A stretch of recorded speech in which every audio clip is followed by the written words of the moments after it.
Welcome to Global Village. Today is a special day. We're airing from Brooks, Medicine Hat College, Brooks campus. And we are very honored to have two beautiful ladies here. And thank you very much for joining us to Global Village program today. Saida from the Somali community in Brooks, Vice President.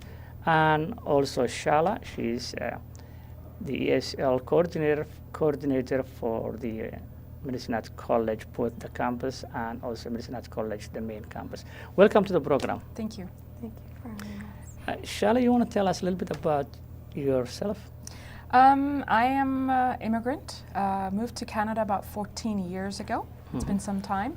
I've been working at the college for the last 8 years, and I started research with the ESL program, what the needs are for the immigrant community in Medicine Hat College. Started the ESL program there, and then we started the ESL program because it was quite flourishing in Medicine Hat College, and then we did the same in Brooks campus. So I've been with the ESL program for the last 8 years. Wow, that's very good. And I think ESL Special English second class for newcomers or immigrants is extremely very important. Absolutely, I would agree with you 100%. It's valuable and it's important for new immigrants to have that access so that they can improve their language, so that they can get into better jobs. That's a great thing to do. Saida, you want to tell us a little bit about your background? Of course, I'm also an immigrant. I came from the States. I've been staying in the States since 1999, and I came to Canada a year and a half ago. And I moved here in Brooks, and I fell in love with the city of Brooks and their beautiful people and everything else. So I am the Vice President of Somali community here in Brooks. Our president is Mohammed Sheikh. We have a group of Somalis, youth included, elders included, and we're a nonprofit organization, and our aim is to integrate with the Canadian culture and to make both cultures, the Somalis and the Canadian culture, understood well, and to make it facilitate and to integrate. Yeah. Okay, no, that's a great thing to do, and I hope you guys will succeed with your intent of the program that you just mentioned. It's important for immigrants, whether they are Somalis or other immigrants in general, to immigrate to the mainstream Canadians. That's the way you probably be able to survive. That's right. And that's important for people to get involved with other communities in large. Yeah. And I think Shala will be someone might be able to light up that one too. Yes, I think absolutely. When you come here to the new country, it's how you integrate, how much you integrate. It's very important for not only your employment, but just for surviving skills. So I think I would encourage every immigrant who comes here to access these kind of organizations, like your organization and the ESL program, to better themselves in their skills so that they can live a better life in Canada. No, thank you very much. Shala, the ESL program, so how many levels you have? Is it, for example, in Brooks we have Adult Learning Center, as Absolutely. you know. So I understand they have some levels there, and then you have the college, some levels. Yes, thank you for that question, because I do want the Brooks community to understand how BCalc and the college works. BCalc looks after CLB levels 1 to 3, so they look at more of the foundational levels, the more settlement levels, whereas the college, the hope is for a student to either get into a college program or looking for employment. So we look at the higher levels, CLB 4, 5, and 6. And we're hoping that as we continue and the more demand we have, the more we're able to offer, more levels we're able to offer.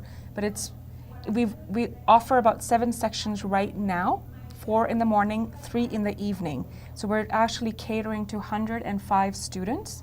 And we hope that next year we can add on more offerings for the students because the demand is there. Wow. Is it same case in Medicine Hat, the main campus? Medicine Hat College, first of all, the funding portfolio is different. In Brooks, we are funded by CIC, Citizenship Yeah. Immigration Canada, and then in Medicine Hat, we're funded just by Alberta Works. Okay. So the system is very, very different. Oh, We okay. have full-time classes there as well, but I have to say the demand that it's been increased here in Brooks is nothing compared to Medicine Hat. There's a huge demand in Brooks. Oh, that's very good to know. So people have different levels. They go for this adult learning center and then they come to Brooks. campus. Absolutely. Or they get assessed. That assessment happens once a month at the campus here, college campus. And if they are functioning above BCalc levels, then they can come straight to the college. And they're put on a waiting list. Wow. We do have a waiting list. Okay. I would love to accommodate everybody, Mhm. but unfortunately we can only Accommodate so accommodate much. some. Yes. Okay.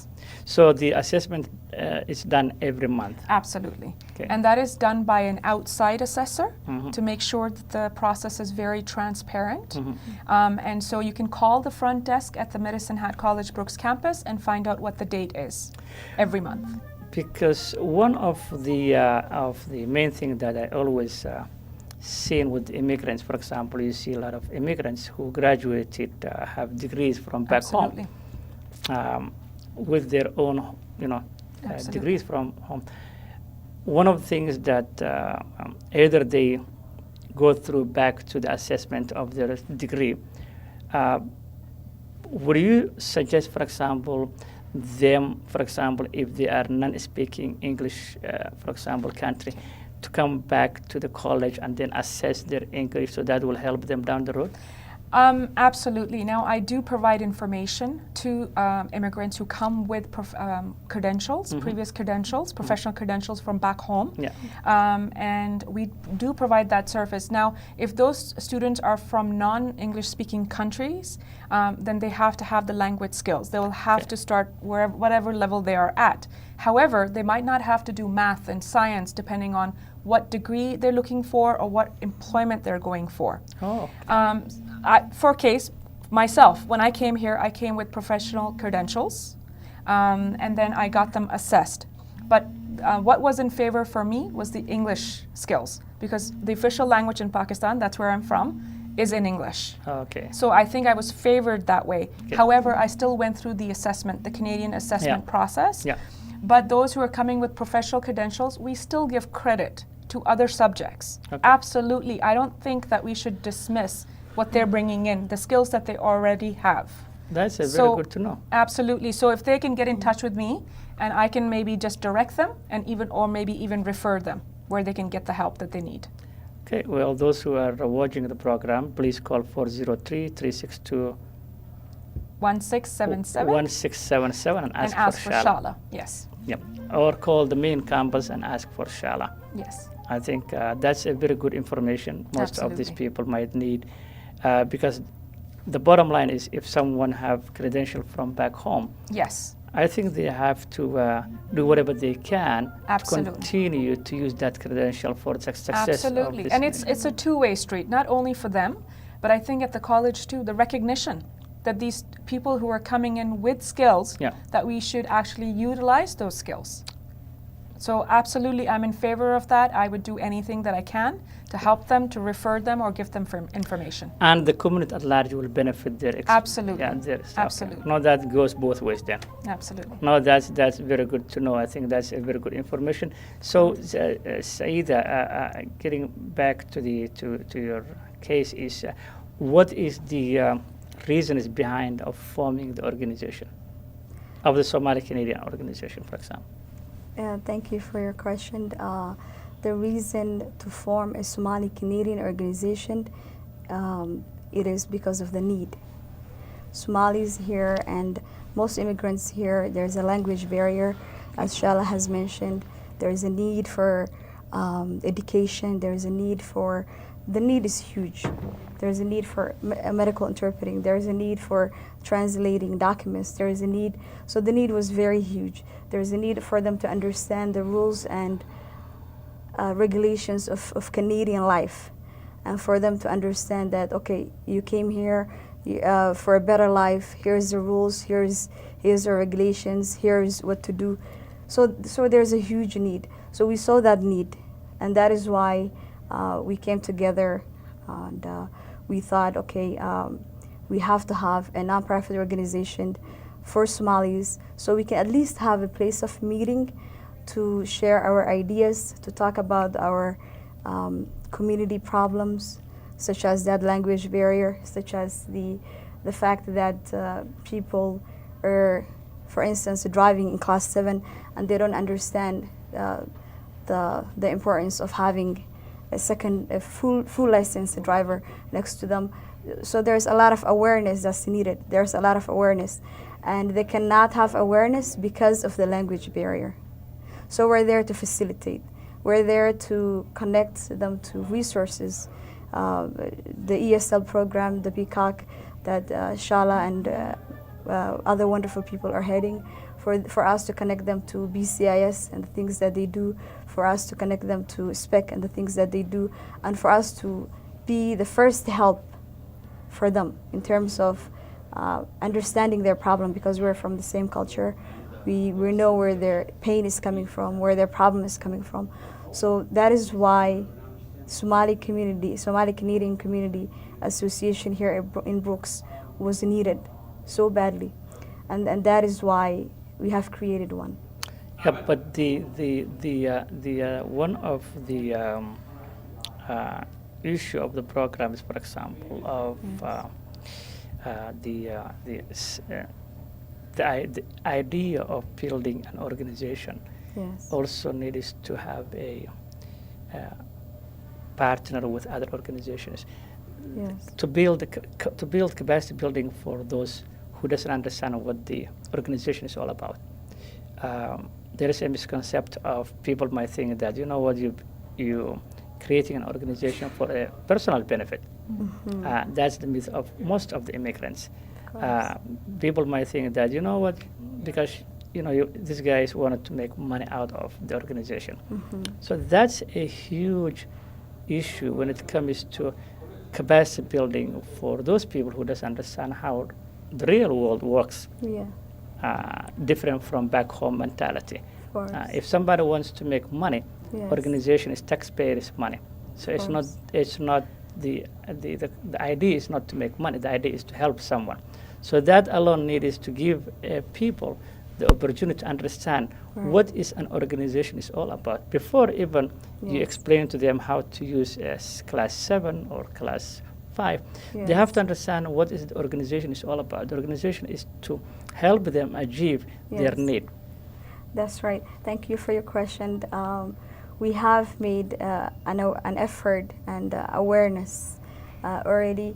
The youth that are in my group, we have went door to door. We have informed the Somalis, because most of Somalis here in Brooks, there are some that are educated and have credentials from back home, just like Shala mentioned, and then you're dealing with the other half that do not even read or write their own language. So for us to explain exactly the need for a Somali community, Somali Canadian Association here, and what an organization is, we've already done that. We've already done that by going door to door, by explaining to them, here's our issues. There's no ifs or buts about it. The need is staring right there in our faces. We have to make an initiative. This is going to be a volunteer basis. It's not going to come nobody's pocket. You have to be volunteer. You have to volunteer your time. I'm volunteering my time, but the need is so huge. Do you think it's a good idea for us to come together before we even decided, to create an organization? Before we even decided, we asked the elders. We sat down with the elders. We sat down with the youth, and they understood. And then after that, we went door to door, and we explained the need for this. And out of 100, I would say 80 people have agreed that there's the need, and they agree that we have to have a Somali community Yeah. No, that's very good. And I think I suggest also Yes. someone like Shala, for example, invite Yes. as a speaker to the program and the importance of them to learn the language, Yes. ESL and all that. So That's there's a right. lot of resources from the college, either from Shala or maybe from Reg, that they can benefit out of it rather than talking and getting something that's Yeah. not it's not that far away from the truth. Yeah, I think you touched a very important point: trust building. It's Yes. huge within communities, and good to know of all the efforts you're making. Yes. I know that with me, it's had taken quite a long time, because even when they come for the language classes, I had to go out and build that kind of relationship with the communities, with the different That's communities, for them to come. But we're Yes. at that point now where they just come to us because the word of mouth is so important. Yes. That it spreads. So I agree. I think there's a lot of work in the beginning. Yeah. And yes, absolutely. If you want me to come in to talk to them about the importance of language skills, I It'll be absolutely an honor can. to have you. Thank you so much. Yeah. That's the question that I just like to ask Shala is, what do you think, in your own opinion, for example, what are the advantage of a diverse population, for example, in such as the one we have in Brooks County Okay. of Newell, or maybe in Medicine Hat or Ontario or other places? What are the advantage of having diverse population in the 21st century economic growth? Okay. Well, let me see if I can answer that correctly. Mm-hmm. I myself belong to the diverse community, and I think that I don't just view the new immigrants as the diverse community. I think everybody who's come here has come here as an immigrant, Yeah. whatever era that might have been, and they have adjusted and integrated to the level that they would want for themselves to be successful. Yeah. So I think the benefit of it is that this is our future. And if we don't embrace our future, Yeah. then we're going to have issues. And there's going to be communities that are going to be siloed, that are going to be their own communities and not interacting and intermingling. So I think the sooner that we accept the fact that our communities are diverse, be it Brooks, be it Medicine Hat, or be it a very rural place, I think that the better our relationship among each other would be. So absolutely, I think it's benefit for, and it again, like I said, it goes both ways. Yeah. Not only for them to accept us, the ones who've been living here in Brooks for a long time, or Medicine Hat, but for us to actually connect with them as well. And I guess this one platform is one in which we're doing so. Thank you very much. And I think going back to that, I think is, and that's one of the pillars reasons for Global Village being created some 4 years ago. And I remember that we had a gentleman who happened to be a cowboy. And the same thing when we asked him, one of the things that the negative rumor when people believe, and he said, Ahmed, on the show, said he doesn't believe that immigrants, when they come here, they pay tax. Yes, there's a lot of misconceptions. Actually, there's a lot of misconception. I'm an immigrant, and I also understand very carefully the refugee process as well. But as an immigrant, I would like to clarify that when we applied for immigration, we got immigration on the basis of our skills. Yeah. We paid for the process to happen. We paid for the landing fee when we came here, and the only way that we are hugely contributing citizens to taxes, and we've got full-time jobs. Yeah. We contribute in every aspects of life. Refugee system as well. I think I'm a little bit, I don't know if you were aware of the Immigrant, yeah. refugee process, Yeah. but it's the same, that they pay for their tickets when they come Yes. here. They're given 1 year of settlements support, but after that they're on their own. So The fact that the gentleman that I wasn't prepared to put him on the spot because he was misled by someone, absolutely. and to the extent that he said even Lakeside or now JPS, immigrants don't pay tax. So I just told him, I said, you know what, don't take this from me, but all you have to do is just go to the Revenue Canada And website and then see yourself and see if there is any exempt, whether you are immigrant or you are somebody who was born here. When it comes to tax, I said immigrants are taxpayers. They contribute to the society. And I said, whoever told you that misleading Yes. information, you need to correct yourself. Well, that tells me that we need more of these kind of dialogues Yeah. where we are able to exchange that information. Yeah. Because if this simple thing is such as this is missing, Yeah. then we've got huge problems. You get that one right, and he was a very courageous guy. After a couple days of after that show, he phoned me one day and he said, "Ahmed, I'm sorry." He looked into the Revenue Canada and he was wrong, and he said he accepted that he was wrong. And I said, it's not me to put you on Absolutely. a bad situation on a TV, Yes. but the fact is still, if somebody tells me something, I need to research the facts on my own, because there is no way that Revenue Canada will have exempted immigrants not to pay tax. And he accepted. So there is still that misconception that people have. So it's a both ways, within Absolutely. immigrants Yeah. and then cowboys and Absolutely. immigrants. Of But course. immigrants contribute to the society, the well-being of the society and all that thing. Yes. So I hope that your program will succeed, Saida. Thank you. And as I said, there are a lot of organizations in town, Yes. institutions like Brooks Campus Medicine at College. Yes. You have a wonderful lady, beautiful lady beside you, That's right. who might be Yeah. able to help you. Absolutely. So we hope you will succeed with your team, Yeah. your intent of the program, and if there is any need that you think that Global Village might be able to help with the case, Yes. by all means, don't hesitate to call us. For sure. Thank you for having me. It's an honor, and thank you for offering your help. I appreciate it, and the Somali community appreciates this. Thank you very much. And it's free. We don't get paid. Yes, of course, I know. Yeah. That's the beauty. Yes. Thank you very much, Shala, You're so for welcome. taking the time, even though you were going to Calgary. That's fine. It's an honor to have you, and we hope to have you again Absolutely. in the near future. This is, as Absolutely. you said, it's an education Absolutely. platform Absolutely. for both the cowboys Yes. and also the immigrants. So this is just building the bridge between the two. So Absolutely. it will be beneficial to the community and beneficial for Canada to have a very strong workforce in the near future and be a competitive Absolutely. for the near future. But Absolutely. and you're doing a very great job for Well, the thank ESL. you. Let's hope Yes. that we're able to offer more sections so that we can accommodate more students, so that we can help more people in the community.